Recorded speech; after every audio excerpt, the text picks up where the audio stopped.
My boy! Father, help! No, my boy! I wish he'd have given that last time when he fucked off. Right, when he's fucking should have said something. Fucking Right. Okay. Hey, Phobos, sisters, brothers, and others, I'm Jinx. I'm clueless. And this is Sisters of the Macabre.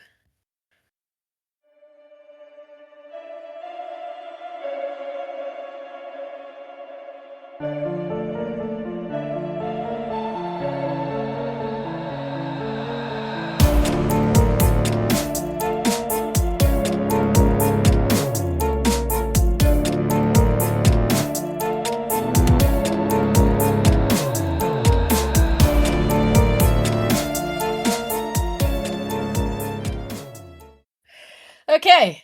What are we talking about today, Q? We are doing a holiday special on Christmas lore. I'm expanding on Santa lore. And I'm expanding on the creepies. On the what? The creepies! Okay, as long as if you don't put pasta at the end of it. What, you don't like creepypastas? I like creepypasta, okay? Talking about it from like a fiction point of view, but if you talk about it in a non-fiction point of view, don't. Oh, no. Oh. Santa lore! Santa lore.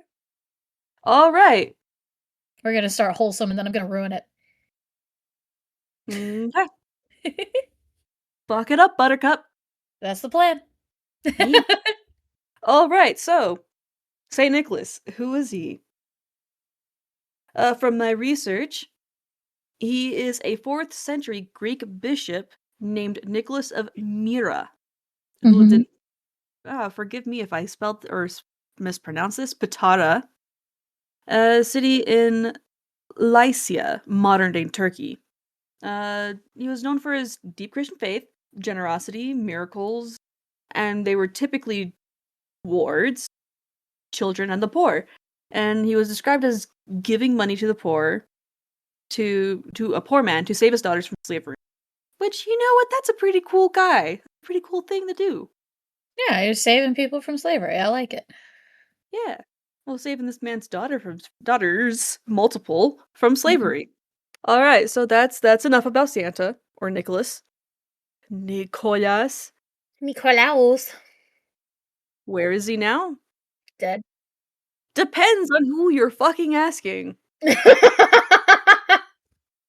If you're asking the U.S. Postal Service, Santa Claus lives on 123 Elf Road, North Pole, 88888. And you can actually send off letters to this address. And the U.S. Postal System will take it directly to Santa Claus. Interesting. And you can get your letter submitted all the way from September 15th through the first Saturday in December, which It's is already passed. Yeah. Yeah. Sorry guys, you missed your chance. Yeah, we're a little late. Now they're gonna forget because they'll have slept since then. But hey, they could start sending in September 15th. True. Next year. But if you know about this one, Santa Claus also has a village in Finland. I am not going to try and guess I could try butchering this name. Tati Kuja? Yeah, one. I don't even know how to. Napapiri. Yeah, and it's in the Arctic Circle, and it is in Finland. So let me actually say the thing out loud because I'm reading what she's reading. So Santa Claus Village, Tatikuja 1, 96930, Napapiri, which is the Arctic Circle, Finland. Sorry, because we never actually said the whole thing, so I was like, let me just. Oh. I cut through it because I was like, hold on, wait a minute. Yes. Wait a minute. Yeah, exactly. This is flashcards of single information. But they're not seeing this, we are, so I should probably actually say it out loud. Anyway. Why in Finland? Because that's where the reindeer is. And depending on who you're asking, on a radio show, a radio host, I forgot to put his name in here, Nice. but he had claimed that Santa Claus lived in Finland, and it was a documented fact in 1927. Okay. But people have been proclaiming that Santa Claus has lived in the North Pole since 1863. But the North Pole wasn't officially, and I put quotation marks around officially discovered, until 1909. Plot twist, or plot hole. There it is. My wife gave me a different number. Oh. So, yeah, that's why there's a quote-unquote officially, because nobody can fucking make up their mind on when the North Pole was discovered. Lovely. So yeah, that's fun. Why in the winter, Jinx? So, I see the look. Why the winter? Oh. Why in the winter? Well, cultural appropriation. But they're gonna call it and kind of say, oh yeah, Jesus was born on this day, yada yada. No, he fucking wasn't. No, he fucking wasn't. Officially, nobody knows. Yeah. Quote, quote. Here's the thing, though. He's a Pisces. The him being a Pisces isn't historical fact, but expand. His his birth came around the same time as the age of Pisces, which the age of Pisces starts February 10th. So that's February, which is still in the wintertime. We're not quite into spring yet. So the association of him with Pisces comes from astrological and symbolic connections, not really from historical or biblical fact, but the history given that literally the timing of the age of the Pisces beginning around the same time of Christ. The age of Pisces began around the time of Jesus' birth and is characterized by, traits like empathy, compassion, sacrifice, which are very often associated with Jesus himself. He's also known as the fisher of men.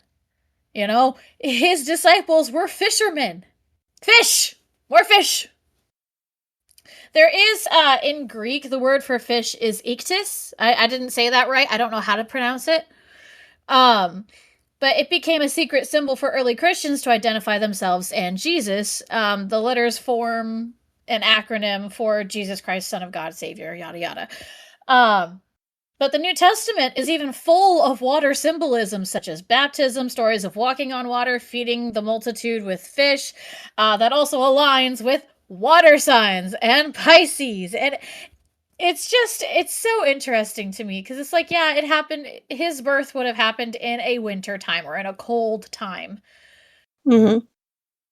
But it certainly was not December 25th. It certainly was not upon Yule. They chose that date because they wanted to appropriate Yule and turn it into what it was not, to take over paganism, which actually it is historically is Yule, and the Puritans didn't even want to celebrate Christmas because they are literally, if you look up what Christmas is and what Yule is, all the traditions, it's the same shit. It is literally the same shit. They just put a new name on it and said that their Lord and Savior was born on that day to take that from pagans and to basically break down paganism. Oreos. And Hydrox. Explain. Hydrox was the original one. It was a good cookie. It was two crisp chocolate cookies with the vanilla cream in the middle, but then Oreo came out and they sweetened the deal just a little bit, made it just a little bit sweeter, a little bit softer, and now Hydrox, who was the original, petered off into history obscurity, and now all we know is Oreo as a name brand, when in actuality they were the bootleg.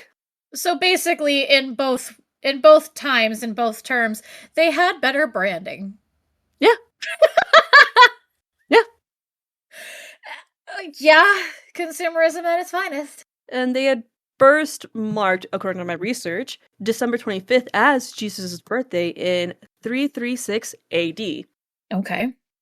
So, yeah, a long history of rebranding. Yeah. A And long history. right. And here's the thing is they didn't stop at Christmas. They didn't stop at Yule. Any kind of anything like Samhain, Halloween, you know? I can't remember it. Oh, Ostara. Yeah, it's Easter. Ostara is Easter. Oh, Every pagan holiday, especially when it comes to like the changing of the seasons and such, mhm. was quite literally completely appropriated. And you're right, better branding. Puritans historically, and this is historically proven, Puritans didn't want to celebrate this stuff because it wasn't their religion at the time. It was forced upon them, and that's literally how it all happened. So, anyway, moving on. Okay, so, want to talk about elves? Go ahead. Okay, so, elves. What got me onto this was the fact which elves are actual elves? Lord of the Ring elves or Christmas elves? Right, because there's a lot of different types. Yeah. And it's just like, what the fuck is what? Mm-hmm. And, in my personal opinion, I believe that the Christmas elves are total imposters. 100%. Imposters. Imposter syndrome. They are Sorry. not real elves. Okay, expand on that.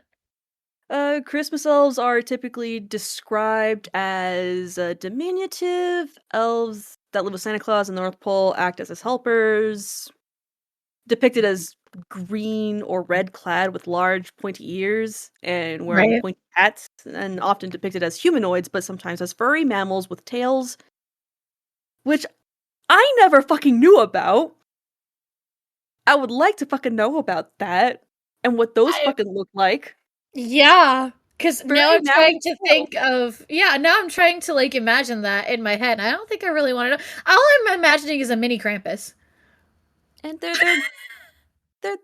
fucking shit.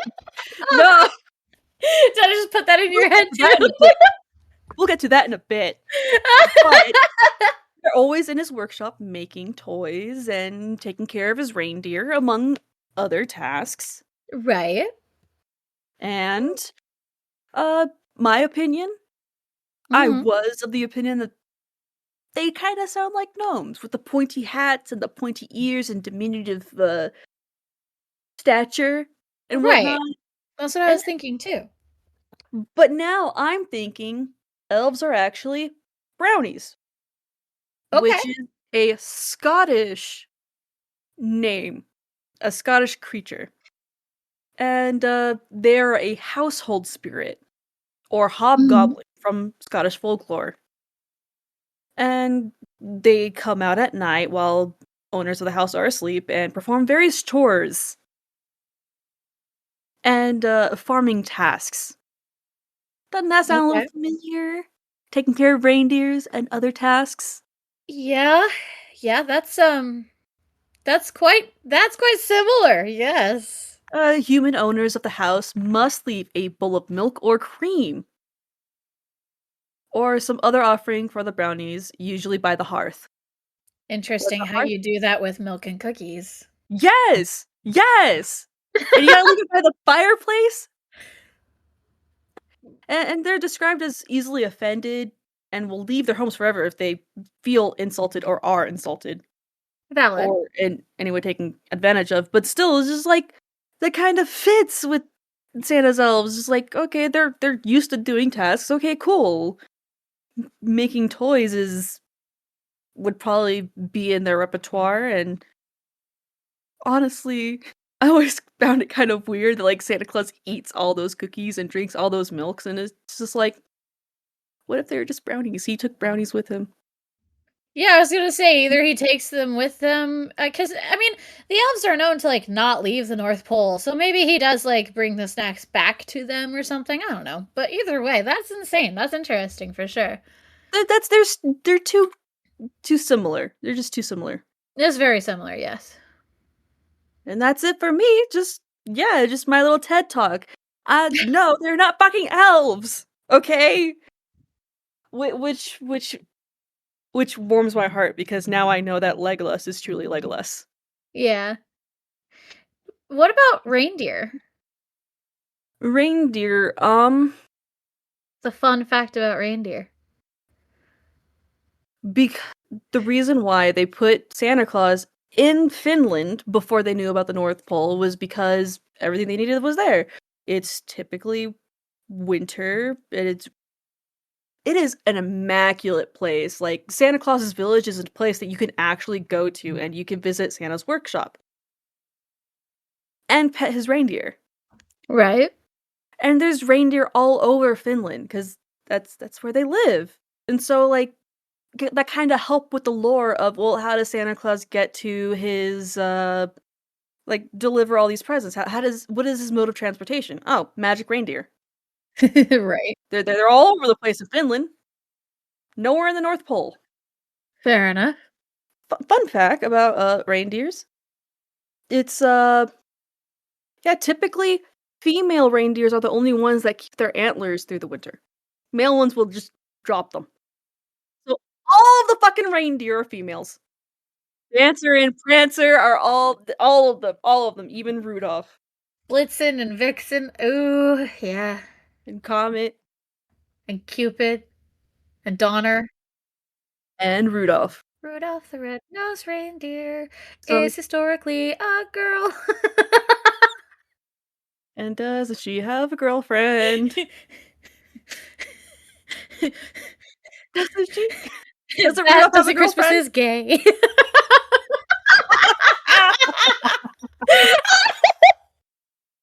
Yes, yes, because in the movie, Rudolph does have a girlfriend. So, oh my god, I'm dying, huh? I watched the cartoon version. Yeah, that's what I meant. This is a claymation version too, and I took me a while. I still don't think I've seen it. I've only seen the cartoon one, but like I remember watching like a little snippet, a little segment of the claymation one, and Santa Claus was fucking angry.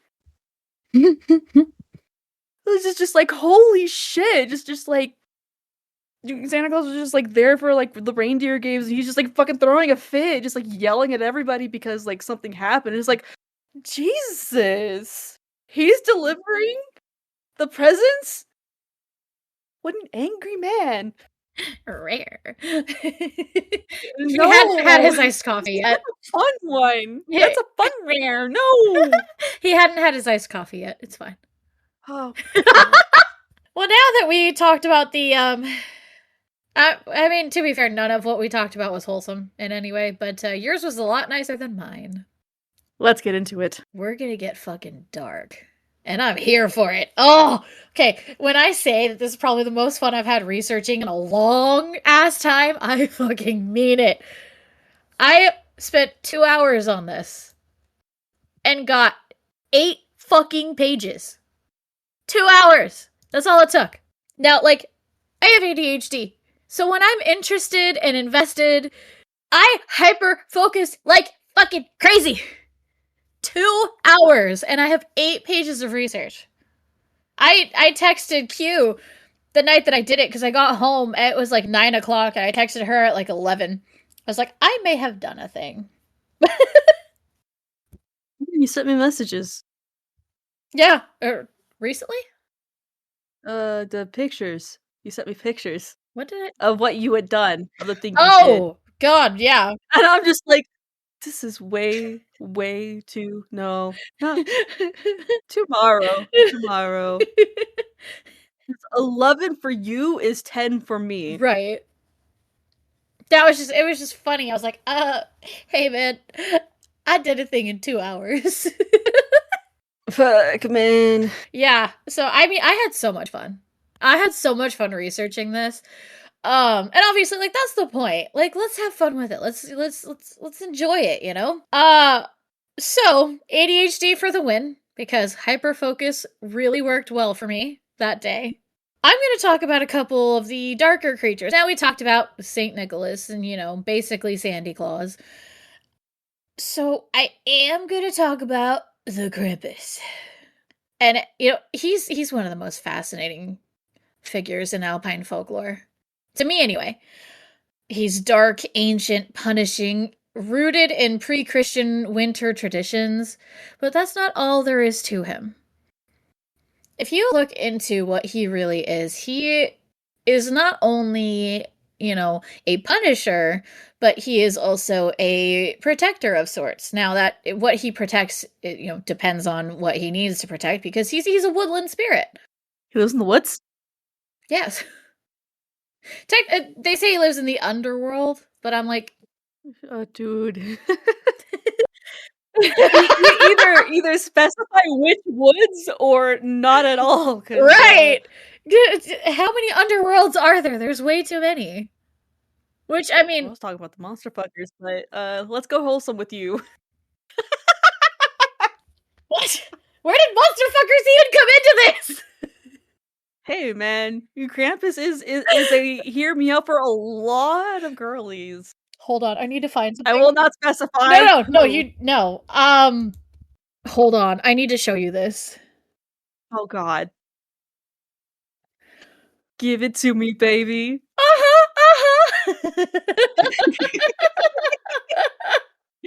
You're just a couple of jackasses. We apologize for those that are listening to us. There's a lot. Oh god, yeah, there's a lot. I'm trying to find a specific one. There it is. What'd you find? Hold on. Okay. Are you ready? I'm gonna share my screen. Baby, won't you come my way? Oh shit. Craved by Krampus, a You'll Be Mine monster romance. Yule spelled like Yuletide.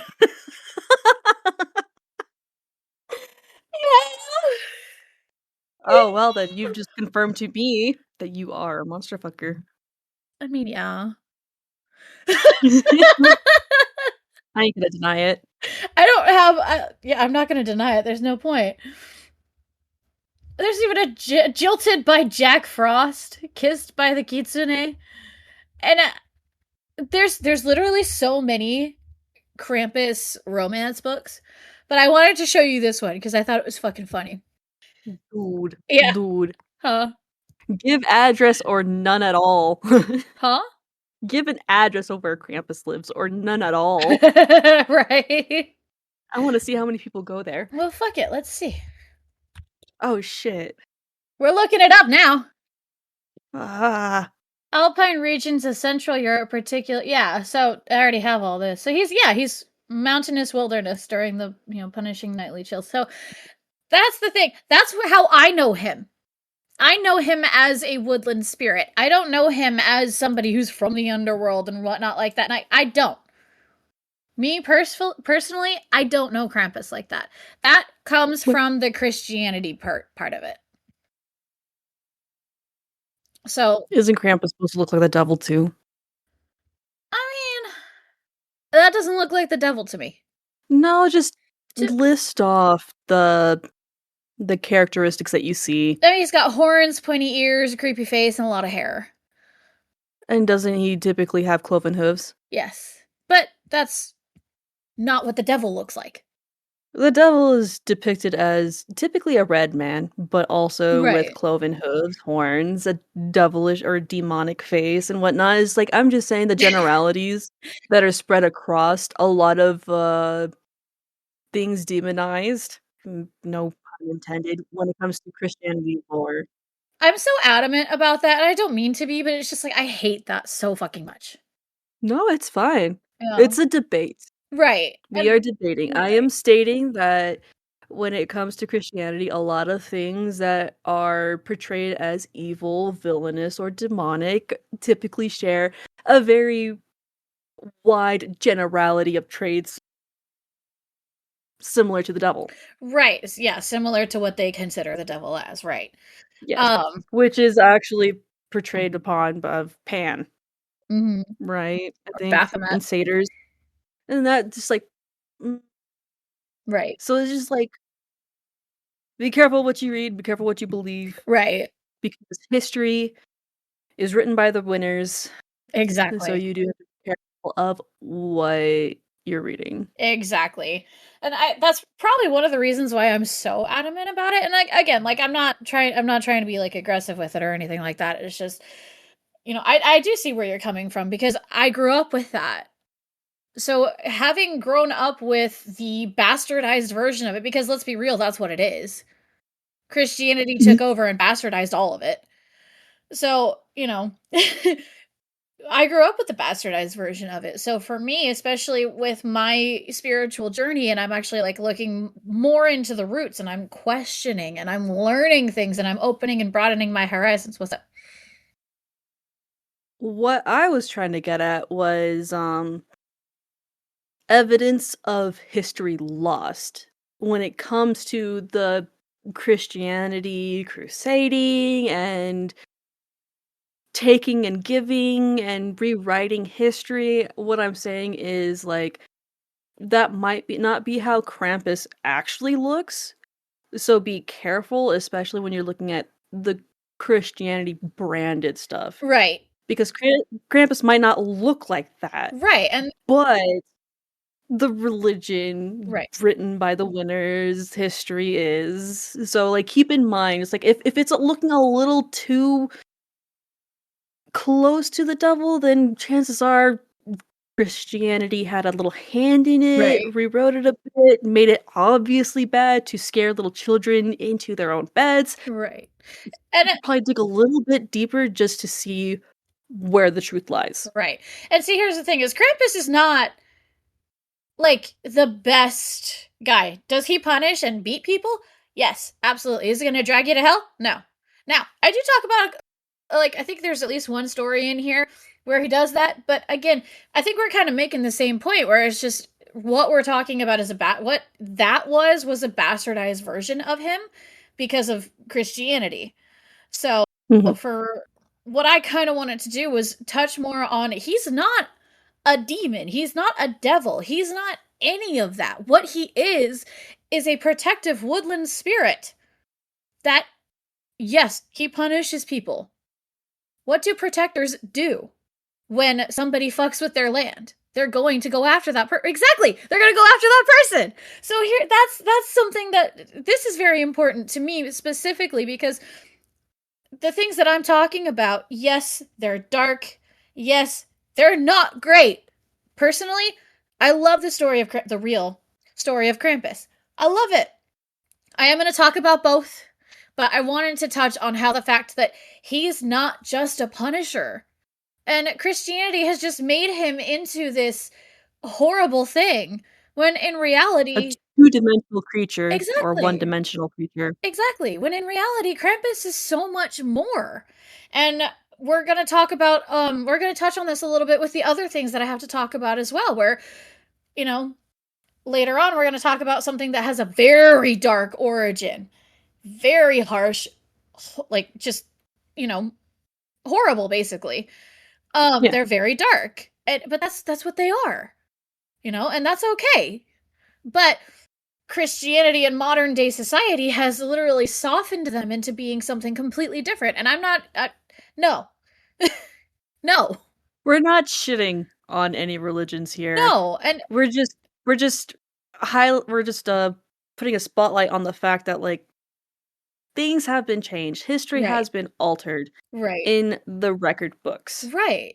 And So keep your minds open, keep your eyes wide, keep your ears listening. right. Because, like, I have nothing wrong with Christianity. And I know it sounds like I do. I don't have an issue with Christianity. I don't have an issue with Christians. Unless you're one of those ones that's like, I'm going to push my beliefs onto you. And if you don't believe what I believe in, then you're wrong. That I hate. But that's you being a person. That's not the religion as a whole. And if you actually were a Christian, you would not believe that at all. Yeah, free will. Yeah. It's like, if you actually followed the Bible, you wouldn't be doing that. Point blank, period. Now, you can preach, absolutely, as is your right, you know?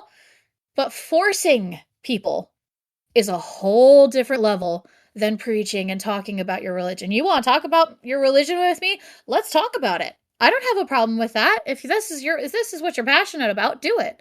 I'm happy to listen and talk with you about it. I had one guy when I was working at a facility for inmates. It was a mental facility for inmates. And I had one guy, he was very highly Christian. I was not. Okay. But he and I would sit down and have just great conversations. There's no judgment. There's no anything. There's no anger. We would just talk. That I'm absolutely okay with. So again, I don't have anything against any specific religion. What I have the problem with is the bastardization of everything. And that's not specifically Christianity's fault. It's, people from the olden days who are trying to take over. That's not the religion's fault. That's not Christians nowadays. It's not their fault either. My problem is with the bastardized versions that were created and are now widely accepted. That's my problem. It's not with people, it's not with the religion, it's with what happened so long ago that we now have to retrain and relearn the truth, basically. Yeah. And that's what I'm talking about. And I know, again, I sound aggressive. I know I do. And it's because I'm passionate about it. So it's not me shitting on anybody. I don't care. You can have whatever religion you have. If you're a pastafarian and you believe in the giant floating spaghetti monster in the sky, I will absolutely have a conversation with you about that. I will say, yeah, I've talked to him. He has a great sense of humor. He also doesn't like it when I call him al dente. So I don't care. You little shit. He's slimy. He literally went like this just to fuck with me. His noodles are slimy. No. Yeah, it was not. With you. Yeah, I was like, bro. But he has a good sense of humor. And that's the thing. Again, I don't care what your religion is. If you want to talk about it, we'll talk about it. Just don't force it on me. You want to preach it? Preach it. Preach it to the sky. Yell. Say whatever you want to say. Just don't try to force it on others. That's all. There you go. Let me explain myself a little bit. Because again, I know I sound mean right now. I don't mean to be. It's just a passion. But anyway, let's move on. Alright, so Krampus. He is dark, ancient, and punishing, rooted in pre-Christian winter traditions. He is a horned anthropomorphic creature from Central European folklore, especially prominent in Austria, Bavaria, Slovenia, Hungary, and parts of northern Italy. So he gets around. Sorry. You're breaking a lot of monster girlies' hearts. I said he gets around.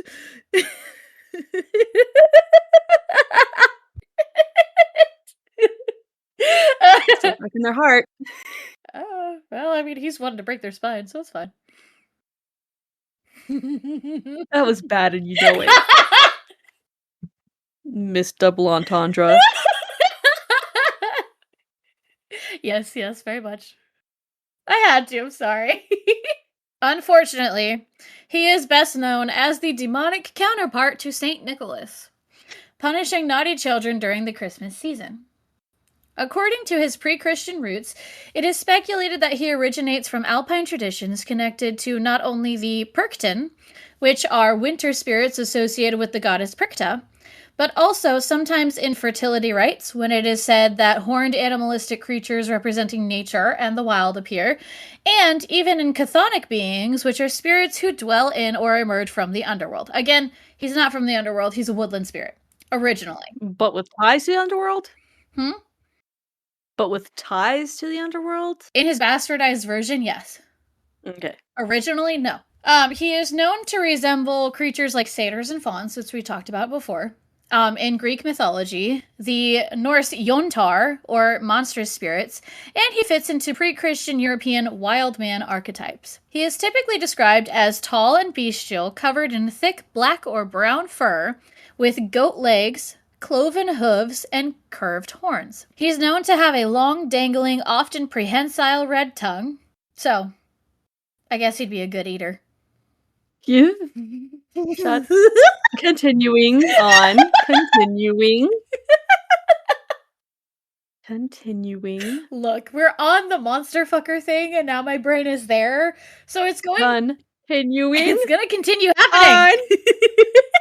Stay on target. Eyes that glow red or yellow, and sometimes chains are hanging from his body, representing the church, quote unquote, binding the devil. So again, bastardized version of him. When Christianity spread, Krampus was absorbed into St. Nicholas traditions as the punishing enforcer. He is known to carry birch branches or rutin to whip naughty children. He carries a sack or a basket to abduct them and occasionally carries bells or a switch. In some traditions, he eats the bad children, and in others, he merely drags them to the underworld. December 5th is known as Krampusnacht, or Krampus Night, so it's already passed, because it's the 8th today. On the evening before St. Nicholas Day, Krampus roams the streets. This is celebrated with the Krampus Run, where people dress in elaborate handmade suits with carved wooden masks for costumes, and large cowbells as they chase spectators, they rattle chains, and create a chaotic theatrical atmosphere. Wait, are you telling me that they do this on the same day that Krampus is supposed to be running about too? Mm-hmm. Could you imagine if Krampus is actually, like, hanging out with all of them? He'd probably be having a blast. But nobody can fucking tell? That would be so insane. That would be. Could you imagine, like, everybody's just like, oh, yeah, like, having a convention where they all meet each other. Like, how did you do that? How did you do that? What about that one guy? That one guy. It's like, what one guy? That one guy. Oh, yeah, where is he? And nobody fucking sees him. Mm-hmm. Or finds him. Until a spiritual person is just like, sup. But yeah, he's widely celebrated now. It's kind of... People like getting scared. What? People like getting scared. Yeah, oh, okay. I thought you said something else. Anyway. Yeah, this is true. What were you thinking? I mean, he does carry a switch. Don't look at me like that. Don't look at me like that.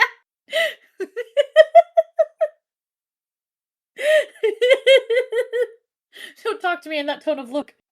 Anyway. Moving on. Anyway, it's kind of a blend of carnival energy, pagan masquerade, and like a dark winter ritual. Now, when he was absorbed into Christianity, he became a part of a duality found in many European winter myths.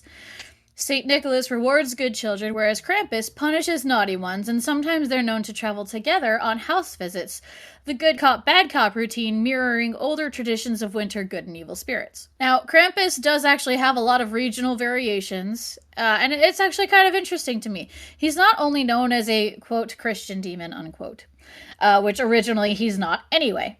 In Germany, I'm gonna butcher these names, but we have the Knecht Ruprecht, which is a stern human-like companion of St. Nicholas. In Austria and Bavaria, we've already talked about the Perchten, known as the Skiak-Perchten, or terrifying spirit, while the other beautiful Perchten are known as the Skånperchten. I don't know how to say these names. In Klaubauf, he's known as the Bartel or Niglo Bartel. They're all variants, like local variants that kind of blend the demonic and rustic features that he has. There are also Krampus-like features in Italy, such as the Kront or Diables. Obviously, he has a kind of different modern popularity. His personage basically exploded globally in the 21st century. And now he has festivals worldwide. He has horror films, art comics, merch, tattoos, romance books. All kinds of things that have actually kind of helped create a resurgence of interest in pagan and folkloric winter traditions that's very highly commercialized now. The real alpine events remain intense and deeply rooted in local culture. So his origin does stay very strong and, a steady part of his mythology in most cases. Obviously, he embodies the shadow side of the winter season, the duality of reward versus punishment, humanity's ancient fear of dark months. Hold on. A lot of shit happens in the dark. Yep. It's weird that I'm the opposite. What do you mean? I'm not afraid in the dark. I'm not either. We're weird.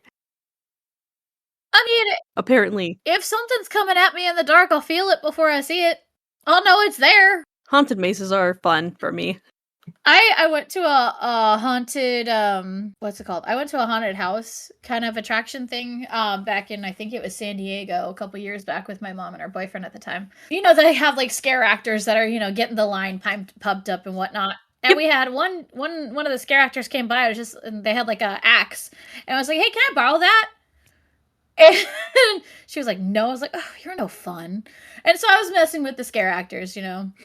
And there was a group of I don't know, maybe college age guys. Like I think couldn't have been more than like in their 20s. I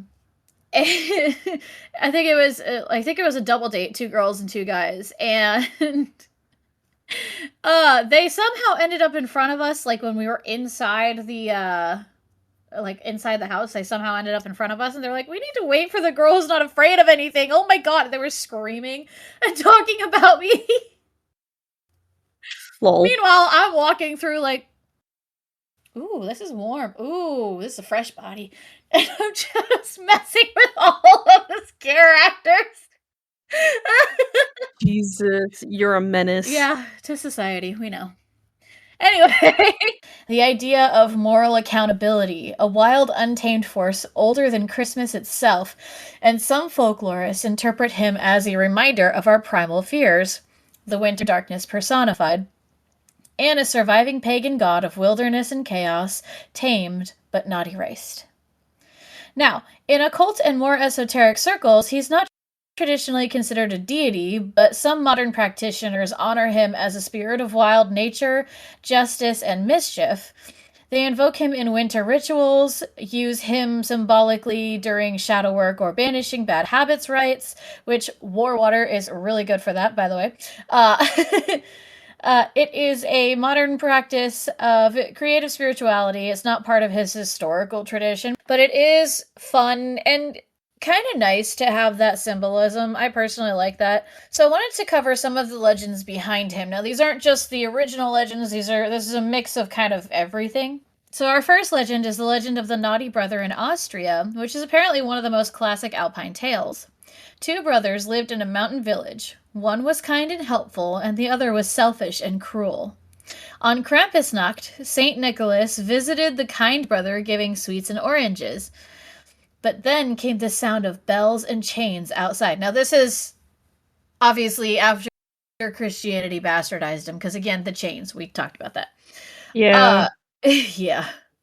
Krampus appeared at the door and growled the name of the mean brother. The boy tried to hide under the bed, but Krampus dragged him out by the ankle, stuffing him in his basket, and carried him away into the snowy woods. The next morning, hoof prints led to a frozen lake. Villagers found birch switches scattered across the ice, and the boy was never seen again. This story was used to emphasize that Krampus doesn't just punish, sometimes he takes. Another legend is an old Tyrolean story that tells of a child who tried to trick St. Nicholas by pretending to be good. Krampus was not fooled. That night, he crawled out of the family stone fireplace, leaving soot, claw marks, and snow behind him, and he told the child, "A lie to St. Nicholas is a promise to me." The child begged for mercy, and Krampus agreed on one condition. The child had to gather a bunch of birch sticks each year and leave them by the hearth for Krampus to take. If the child ever forgot, he would return for the child instead. For generations afterwards, the family kept a bundle of birch branches by the fireplace just in case. Some alpine houses actually still do this to this day. I found a better telling of this story because there's a lot of different kind of versions out there. So I just kind of wanted to give it more detail, I guess, and kind of tell it in a better way. A clever boy named Lucas lied to St. Nicholas about his behavior. He said he did chores he never did, claimed he was kind when he bullied other kids, and Nicholas, soft-hearted, believed him. But Krampus did not. That night, Lucas woke to a scratching sound inside the chimney. He thought it was mice, but then he heard the breathing. Slow, wet, too deep to be human. A hot Ew. gust... Yeah, right? I don't like somebody breathing in my fucking ear. Yeah, no, especially with wet. Like, wet Ugh. breathing? Yeah, no, that makes me You're gonna really come somewhere else, uncomfortable. not in my bed. Right, that makes me really uncomfortable. A hot gust of air blew soot across his bedroom floor, and then 2 glowing eyes appeared in the darkness of the fireplace. Krampus crawled out on all fours, his horns scraping the stone. He whispered, "You told him the lie, but you made the promise to me." Lucas screamed, but Krampus pressed a claw to his lips in a strangely gentle gesture. "I don't want you," Krampus hissed. "I want your lie." He reached into Lucas's chest, not cutting, simply phasing, and pulled out a writhing, shadowy shape. The lie itself. But the thing had grown too large, too tangled. Krampus stuffed the shadow into his sack, and the more the lie fought him, the deeper Krampus dragged Lucas towards the hearth. The boy clawed at the floor, leaving streaks in the wood. The last thing anyone heard was the rattling of chains, then silence. In the morning, the parents found the fireplace bricked from the inside, as if something had sealed it up to prevent escape. And every Krampusnacht since, children swear they hear something knocking from behind the bricks, not begging to be let out, but begging them not to lie. Which, I like that version of the story better. Jesus, okay. Yeah. Another legend tells of a traveler becoming lost in a blizzard while crossing the Alps on Krampusnacht.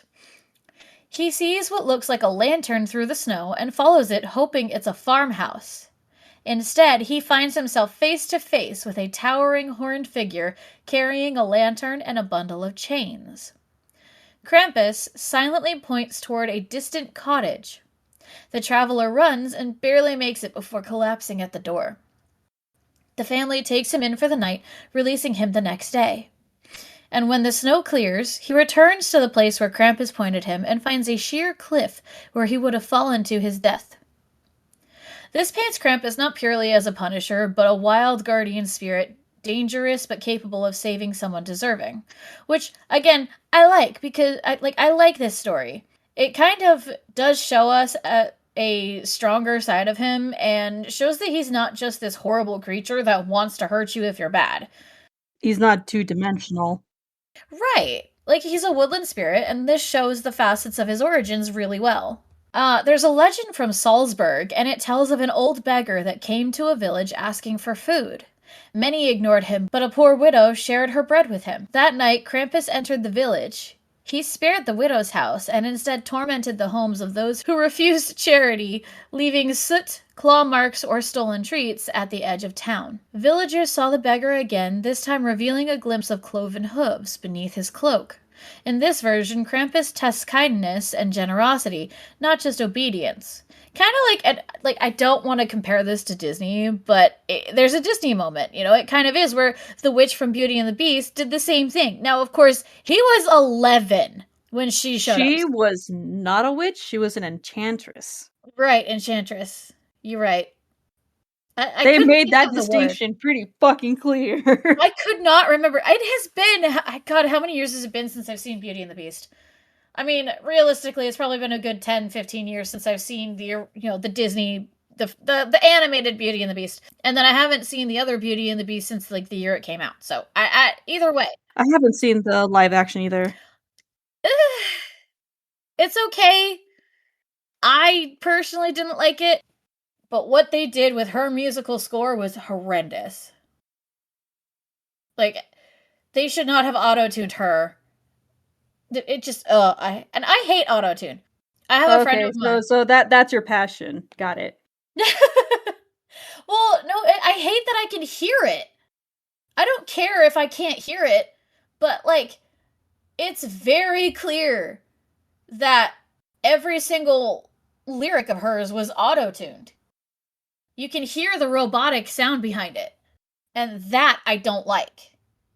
Especially in a Disney movie. I have expectations set upon by Disney themselves, where the artists and the singers and they're going to be singing genuinely, and they're going to be singing amazingly, because that's what they do. They specifically choose these people for this. And so, for me, especially, to go from having genuine voices to having an auto-tuned voice, it bothers the fuck out of me. I have a friend of mine, he's Nova Phase 5. He's an actual artist. And I'll listen to his music. It's extremely heavily auto-tuned and I can't understand a word he's saying, but I'll listen to it and support him. Yeah. He sent me one song because we were having a pretty deep spiritual conversation, and he sends me this one song and I listened to it, and he was just like, "Hey, what'd you think of it?" It's just like, I liked the melody and the beat. I couldn't understand a word you were saying, but I liked it. And he's like, "Oh, really?" I'm like, "Yeah, I can't do auto-tune." It's like, for me, like, I can understand screamo very well. Somebody who doesn't listen to screamo very often is not going to understand it. It's the same concept. If you listen to auto-tune things like that all the time, you're going to understand it a lot better than somebody who never does. So, anyway, yes, there's a Beauty and the Beast, the Enchantress. She did the same thing. Dude was like 11 when she showed up, so I mean, it was problematic, but it just reminded me of that. So I'm going to talk about the story on how he got his chains. Long ago, Krampus roamed freely and terrorized entire regions. His fury could not be controlled, and St. Nicholas himself bound Krampus using enchanted chains forged by angels. Yet even chain is still wild. He rattles the chains as a reminder that he is restrained but not tamed. He serves Christmas but is not part of it, and that he represents winter's darkness that must be honored, not denied. Some say that when he is rattling the chains, it's him testing whether the links have weakened, which makes me think one day they will. A song comes to mind when you said that. What? I can't be tamed. Can't be tamed. Yep. Now I'm just thinking of Pentatonics and Todrick Hall. They did a Wizard of Oz thing.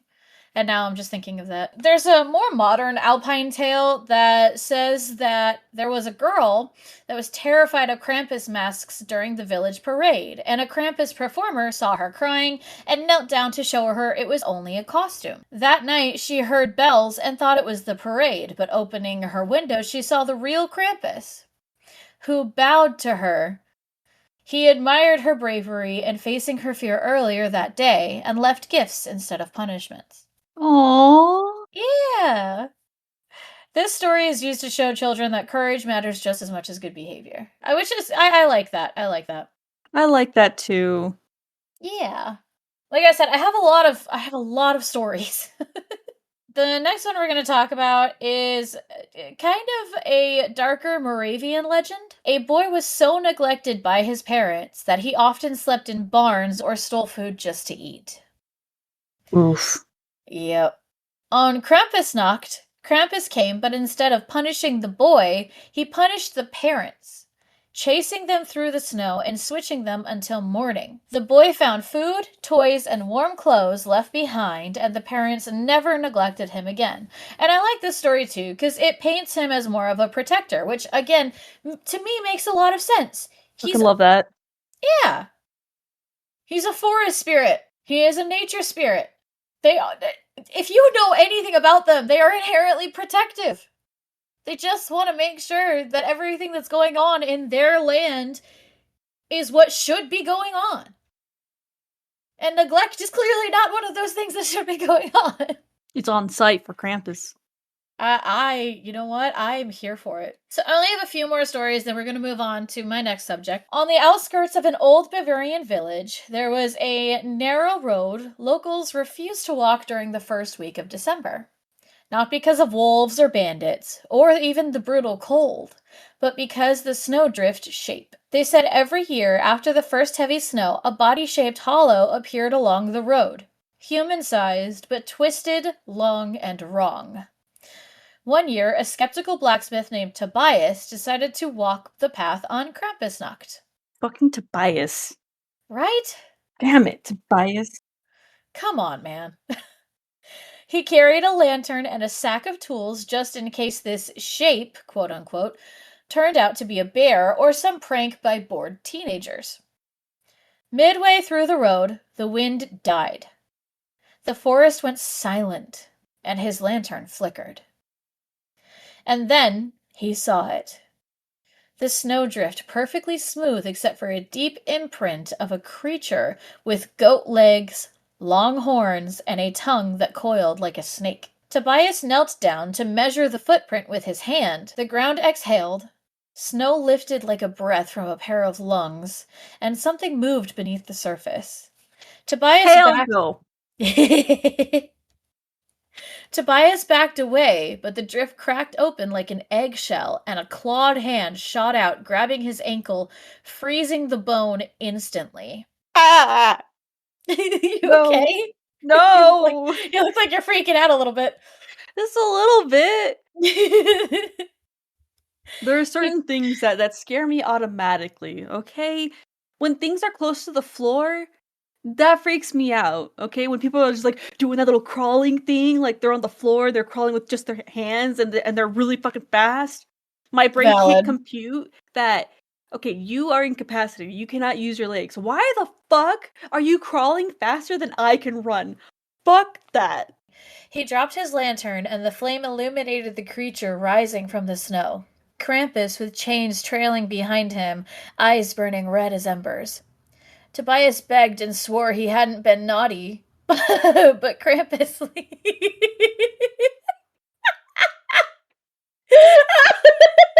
Sorry. Naughty, naughty. Sorry. I was thinking the same thing. Anyway. But Krampus leaned in, steam curling from his mouth, and whispered, "Curiosity counts." The next morning, villagers found the blacksmith's tools scattered across the path, but no Tobias. Only a new imprint in the snow, far deeper and shaped exactly like him. What? Did they have a tailor that knew all of his, like, measurements? Sure. Yep. That's his measurements, all right. I know that instinct anywhere. That's a 38-inch arm right there. I know exactly who that is. I know his bitch ass couldn't help it. All right. I am going to end Krampus with one of my favorite stories that I've come across. There once was an elderly widow named Marta who lived alone at the edge of the woods. She'd grown frail with age and could no longer travel to the Krampus markets to buy birch switches for her doorstep, an old tradition meant to keep Krampus satisfied and away from your home, which I mentioned earlier. Yes. That year, she placed none out. Neighbors whispered that she had forgotten.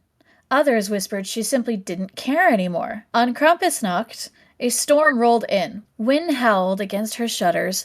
Soot fell from her chimney, though no fire burned in the hearth. And around midnight, Marta heard hoof steps in the snow outside, slow and heavy, rhythmic. When her front door creaked open, she expected the worst. But instead of a demon, she saw a towering shadow placing a neat bundle of fresh birch branches on her table. Krampus had brought them to her.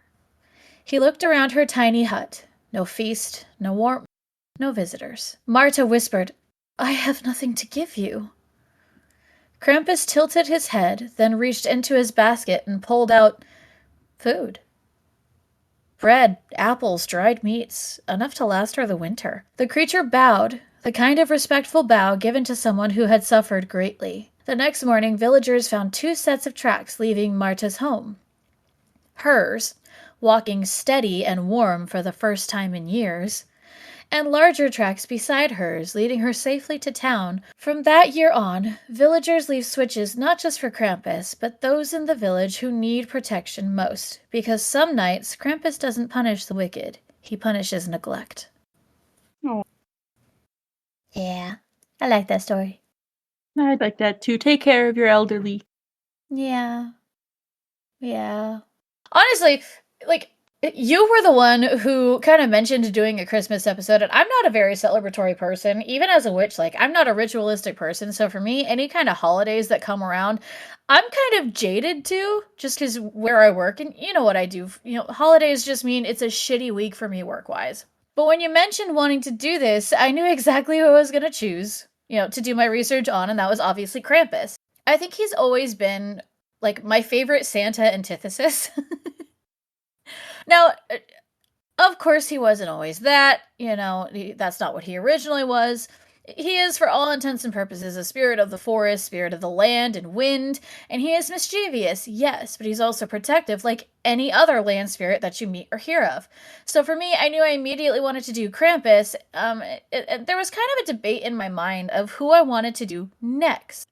Of course, you guys know me well by now. I like more of the dark macabre, the harsher realities, so to speak, of these holidays, because I don't know, I find dualities intriguing. Same. Right, exactly. And for me, the next thing that I wanted to do was one of the weirdest and most uniquely Icelandic winter monsters, the Yule Cat. I have never heard of it until you said it. You don't know the Yule Cat? No. Okay, so you've never heard, did you, please tell me you didn't look up the Yule Cat and spoil it? No. Okay. But I did find a crochet pattern for a Yule Cat. Oh. After you had mentioned it, and I was thinking about making it for you, but it's not going to reach you anyways in time. Alright, I'm gonna try. But I'm probably gonna butcher every name. In its original name, besides the Yule Cat, is Jólakötturinn, spelled Jolakotturinn. Jólakötturinn. Okay. The Yule Cat is a massive, terrifying feline from Icelandic folklore who stalks the land on Christmas Eve. But he's not hunting children. No, unlike Krampus, he's hunting people who didn't get new clothes for Yule. So if you're broke, you're fucked? Mm-hmm. God! What is up with that? Yeah, no, and here's the thing. It sounds funny at first, but the story is rooted in something much darker from days of old. And that's what I'm touching on. I know earlier I said that, in modern times, the Yule Cat has become much softer. Fuck that. Shit got dark. It's been dark. That's the thing. It's been dark. It's originally dark. They just decided to sprinkle some salt on it and make it gray instead, and I hate that. Black, white, gray. Oh. You did that. That went right over your head. Yeah, it's like, what? That went right over your head. I was thinking if it was like black licorice dark, then like putting salt on it would make it gray. Like, no, well, because salt is also a cleanser, so you take that dark energy and you pour some salt on it, it makes it lighter, kind of. Okay. There were a lot of connotations that could have gone, and anyway, he's known to be enormous, like bigger than houses. Yeah, he's Fuck big. Yeah. He's a big boy. He has glowing... Maine Coon? Yeah, bigger. He has glowing ice yellow eyes. Don't eat the yellow kids. Don't eat the yellow snow kids. This is for you. I meant to say don't eat the yellow snow kids. No. Oh, wait, nope. I want to cut that out, but I can't. This one for you. Oh god, okay. Don't eat the yellow snow, kids. Fur that ripples like a snowstorm. Claws long enough to rake trenches in the earth. And it's said that he's able to see through walls, snow, and darkness. So there's no hiding from him. Wait, he has heat vision? What? Heat vision. No, he just sees through walls, snow, and darkness. So even if it's dark, he can still see you. And he can see through walls. Yeah, if you're hiding under your bed, he'll still see you. Heat vision. I stand this. Okay, fair enough. Well, I think you'll like this even more. I think you'll like this part even more then. He travels the snowy countryside on Christmas Eve looking for any person who did not receive new clothing for the holiday. They're fair game. And traditionally, he eats them whole. Like many Icelandic traditions, he blends pagan winter beliefs with work ethic folklore. He resembles ancient winter spirits and predators that roamed during the darkest part of the year, testing human survival, but also, centuries ago, Icelandic farmers used the Yule Cat to motivate people to finish their autumn wool processing. Fucking hell. My stutter is so bad right now. I believe in you. Oh, thank you. If you helped prepare the wool, you would receive new clothes. If you didn't work hard enough, the Yule Cat would eat you. Jesus. It's basically the world's scariest employee incentive program. Yeah. Now, he isn't alone. He's part of Iceland's most infamous monster family. Grilla is a giant ogress who eats naughty children. She is the one who owns the Yule Cat. Then we have It's the not a Yule gorilla. Legends of Evantris! Gorilla of the woods! No, gorilla. Gorilla of the woods! There's a gorilla! Is it a propane gorilla or charcoal? I love Legends of Evantris so much. Jesus. Okay. Yes. But then we have the Yule Lads. They are 13 mischievous troll-like sons with names like Spoon Licker, Sausage Swiper, Window Peeper, and Doorway Sniffer. Don't worry, I'll get into all 13 of them. I will get into Grilla and the Yule Lads. You know, they each come to town on a different night leading up to Christmas, the Yule Lads. And the family dynamic is something to strive for because this is fucking amazing. Parts of it are amazing. Yeah, I'm not going to be very specific of the parts of it, but I just think that this is fucking hilarious to me. Grilla cooks the children, which is not funny, but it's kind of funny. The Yule Cat hunts adults, which again, not funny, but kind of funny. And the Yule Lads just go and cause chaos, which I fucking love and live for. It's kind of like the ultimate Icelandic Christmas survival trio, and again, I'm here for it. Okay. So clearly he only comes around once a year, the Yule Cat. And he prowls through blizzards, and his footsteps are said to make snow melt, not compact. And this is where I was getting at with the heat vision. His whole body is heat. He stares through windows, searching for anyone. What? Window peeper? No, that's one of the Yule Lads. Yule Lads, Yule Cat. What's the difference? One is a ginormous fucking cat that eats humans and adults, and then the others are 13 troll-like children who just cause Tomato, chaos. potato. Same family.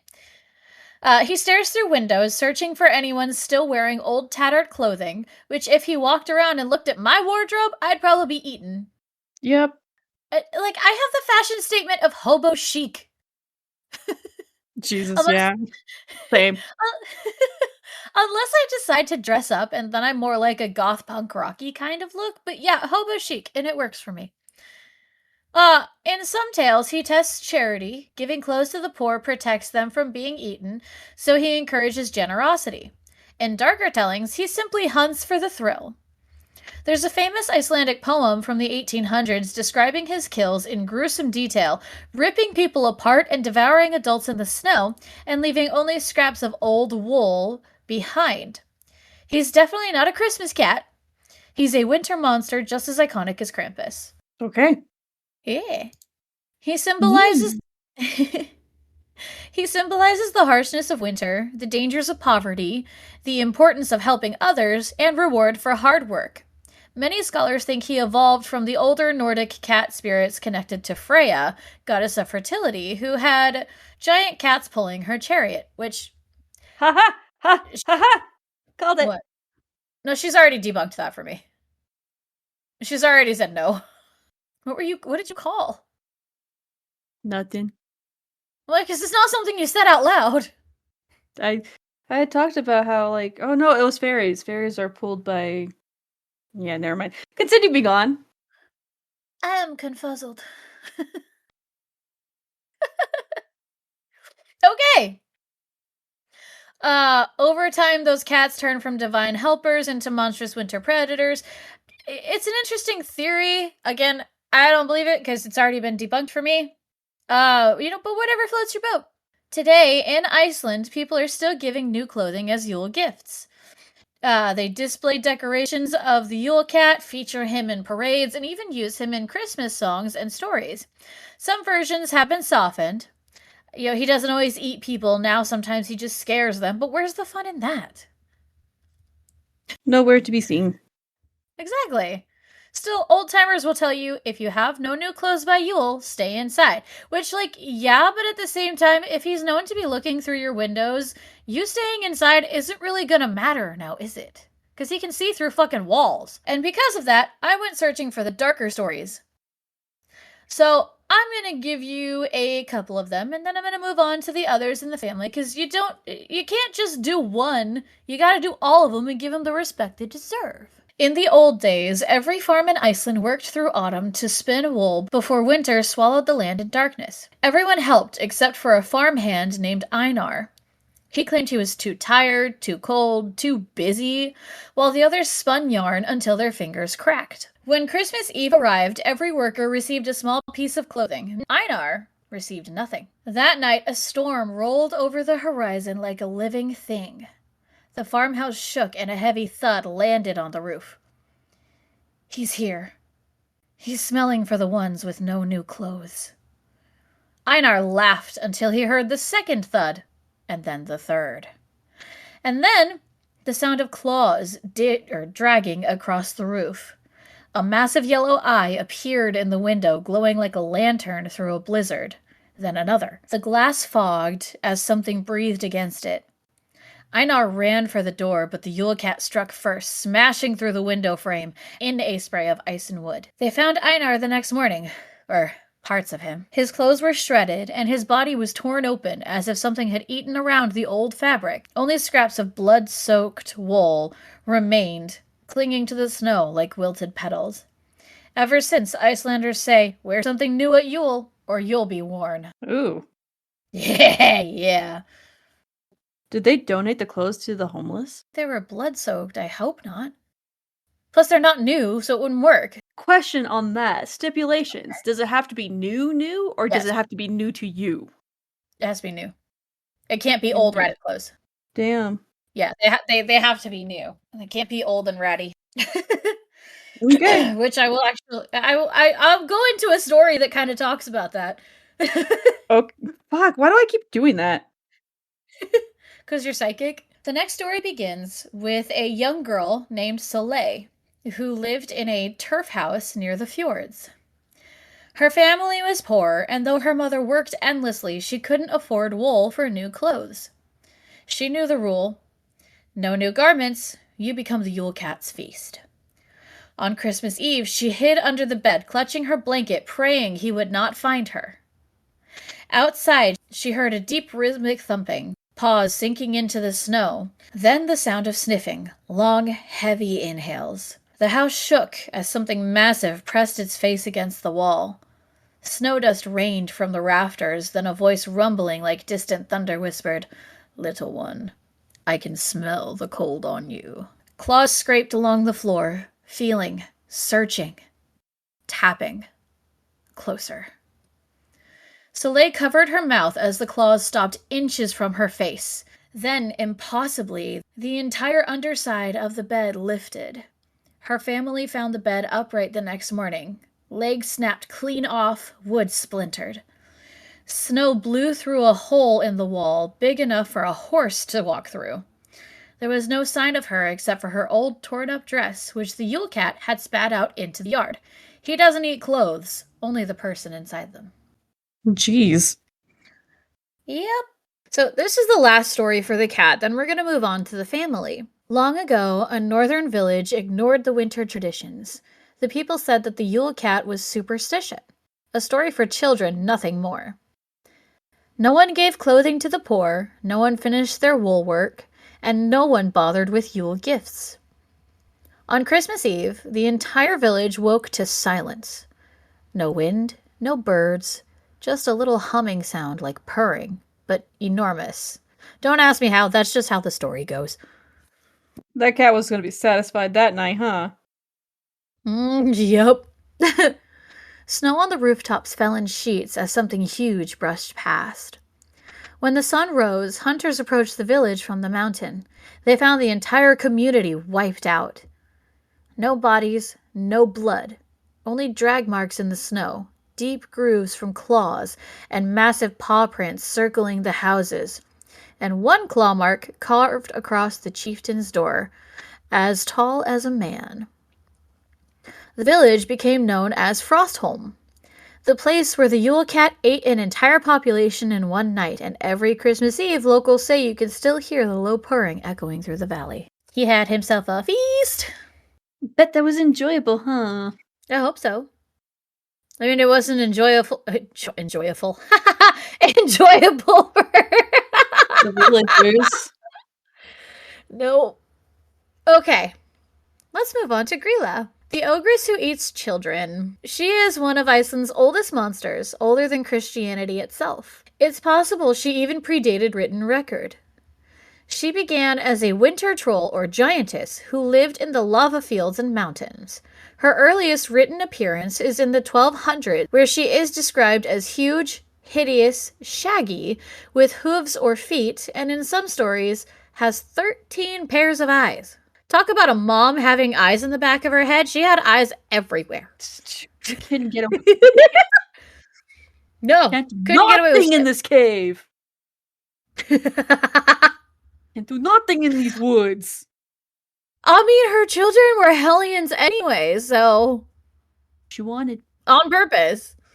That's what she wanted. Right? Yeah, exactly. Yeah. She lurks in the darkness of winter searching for misbehaving children, which her children are misbehaving children. So, tell me how, make it make sense. Make it make sense.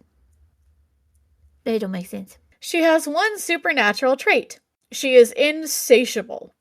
No matter how many children she cooks in her cauldron, she is never full. Shut up. I saw that look. I didn't say anything. You didn't have to say anything. Your face said it all. You're very expressive. Which I am too. It's like, no hate. I am too. So. It's like insatiable no matter how many kids, and my brain was just like, don't fucking like cooks.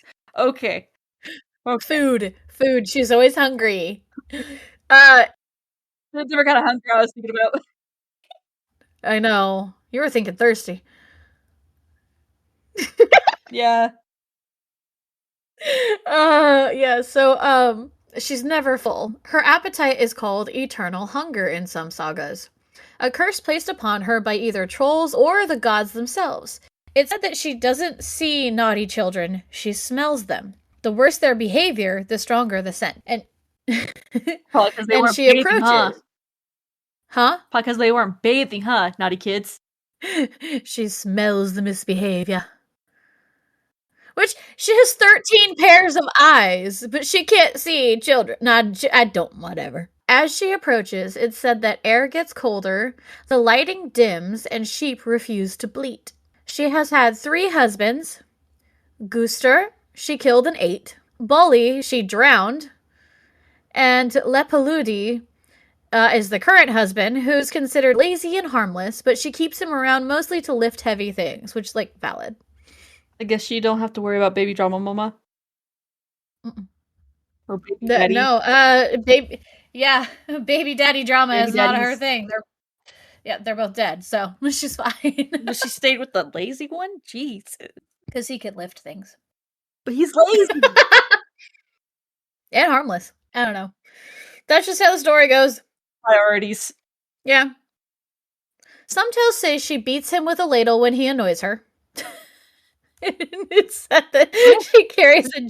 Huh? Okay. Yeah.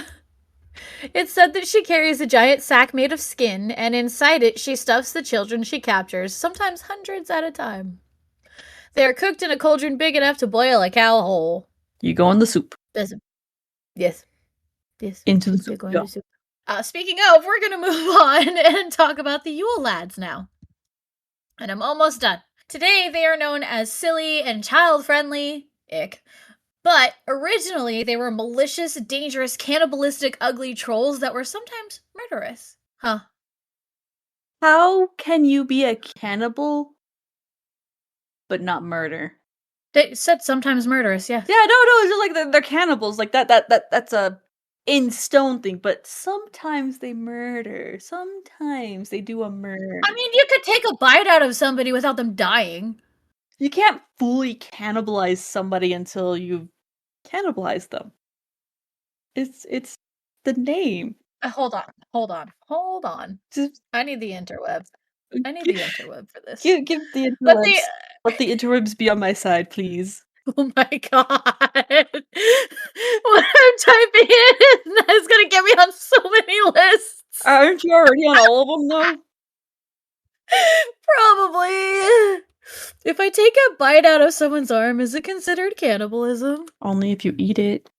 Yes, taking a bite out of someone's arm is a form of cannibalism, which is the act of one human consuming the flesh or organs of another human. So, they don't have to murder in order to cannibalize someone. Ha! Where'd you get that bite from? Some fuckhead in the woods. I just got on 30 more lists than I was on before.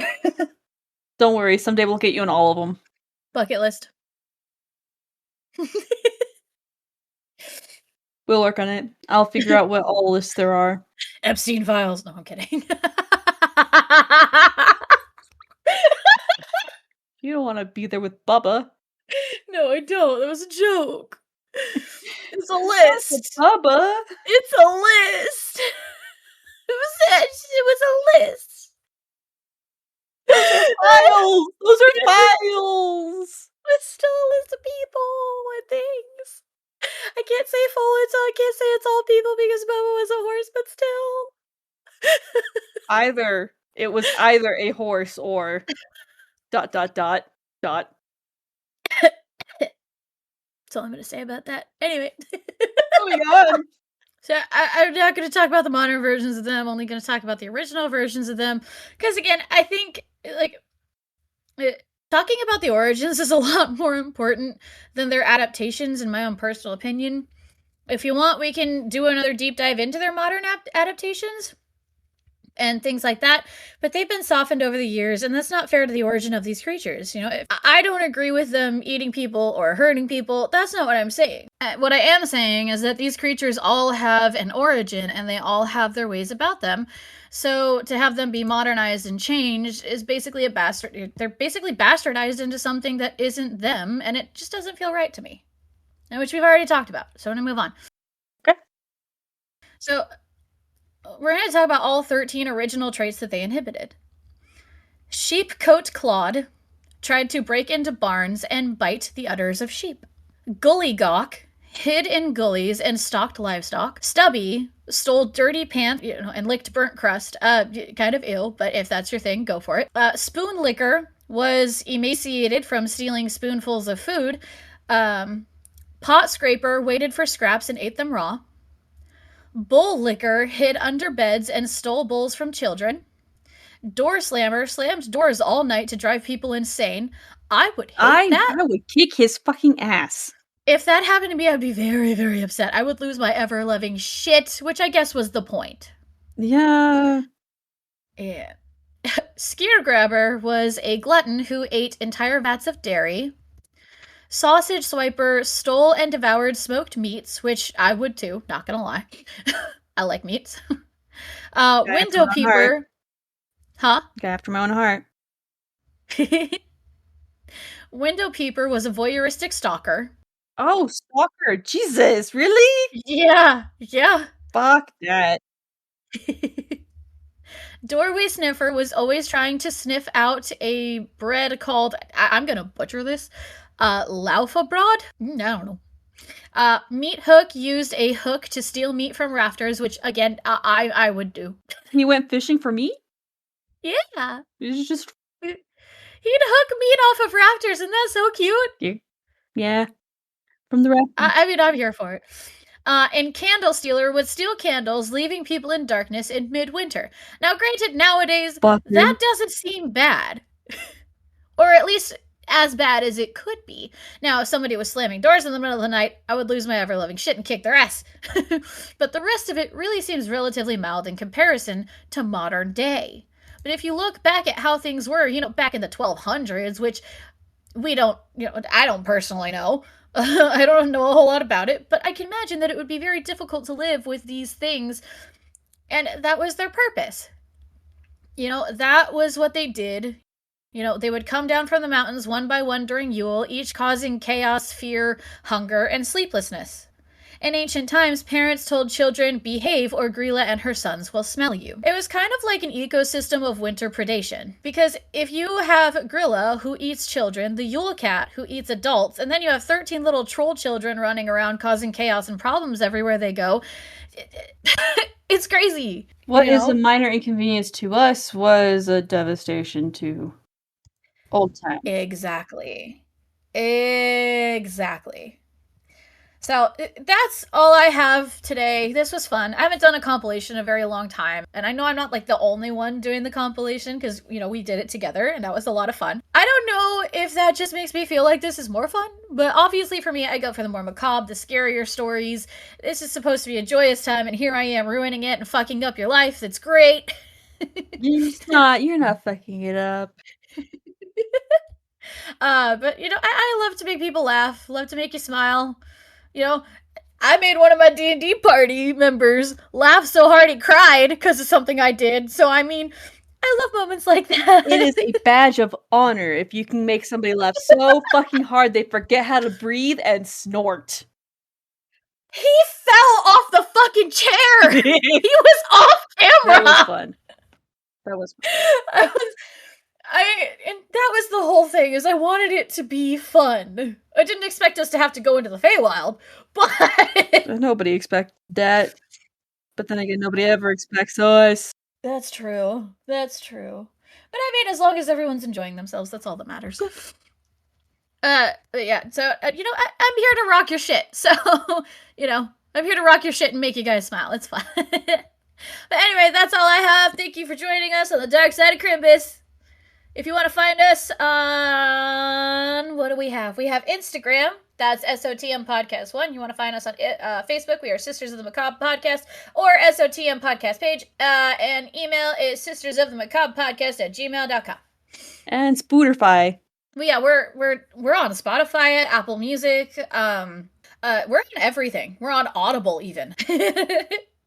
Yeah, anywhere you guys listen to podcasts, you could probably find us. And if there's something that, like, we're on SoundCloud as well. If you find something that, like, we're not on, tell me. I'll add us. I'll get us there. I've got the RSS feed code. I'm good. But yeah, anyway, I'm Jinx. I'm Clueless. And we're finally done with this episode. Happy holidays. Happy holidays, Kim. We love you. Bye. Bye.